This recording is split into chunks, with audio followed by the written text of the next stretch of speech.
Soalan tambahan, Dato' Yang Pertua. Saya ingin bertanya Yang Berhormat Menteri tentang bilangan perkhidmatan awam yang kian bertambah setiap tahun. Dan adakah ini merupakan satu cabaran kerana ia bukan sahaja boleh membantutkan pembangunan, tetapi nampaknya tidak selari dengan proses penswastaan. Kerana semasa penswastaan dijalankan, salah satu manfaat ialah boleh mengurangkan bilangan anggota perkhidmatan awam. Tapi sebaliknya kita lihat dari segi penduduk adalah 4.68%, iaitu di antara yang paling tinggi. Saya rasa, tetapi pada masa yang sama, Dato' Yang Bertua, masalah yang dihadapi oleh banyak kerajaan dan kementerian ialah masih kekurangan pekerja.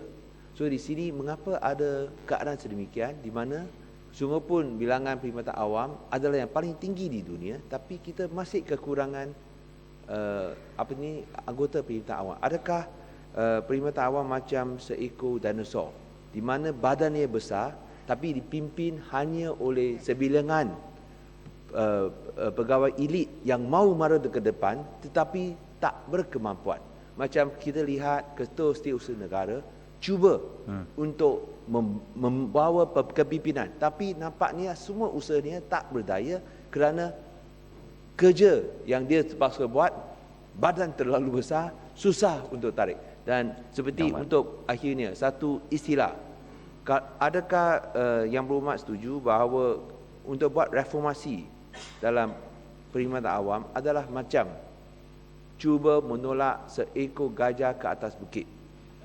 Iaitu kalau kita berjaya, itu memang berbaloi. Tapi kalau gagal, kita akan ditimbun oleh gajah besar itu. Dan adakah Yang Berhormat bersedia untuk menangani cabaran sedemikian? Sekian, terima kasih.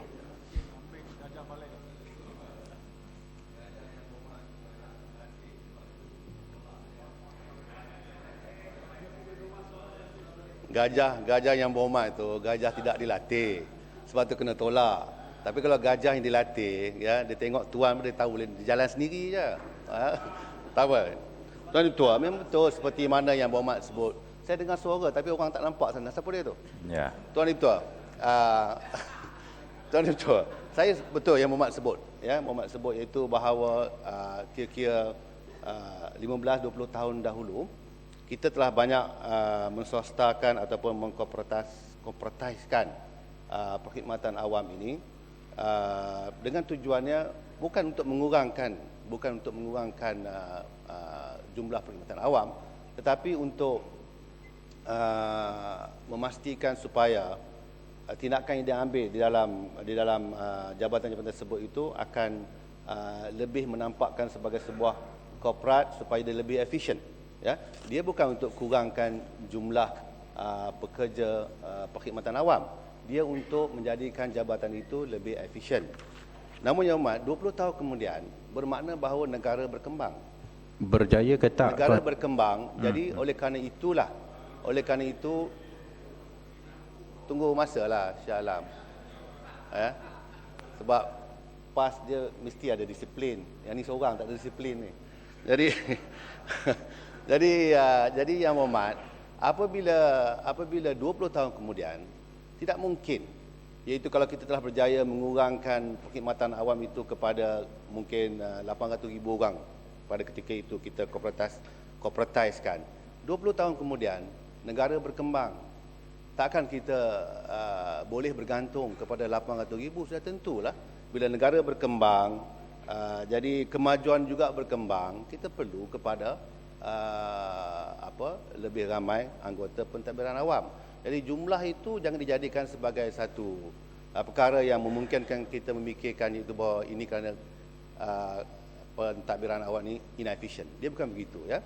Dan kita mengembangkan jumlah bertambah kerana perkembangan ekonomi dan perkembangan negara itu sendiri yang memerlukan kepada lebih banyak. Sebagai contoh guru, ya, guru bertambah. Tidak mungkin kita boleh kurang guru.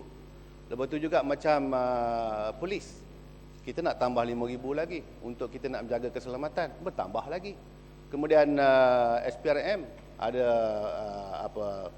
ada skim untuk mengambil 5,000 lagi. Jadi ini semua bermaksud untuk kita melengkapkan jabatan dalam kita menguruskan negara kita. Jadi yang Muhammad sebut itu tak betul lah. Bertambah itu kerana keperluan, bukan kerana kurang efisien.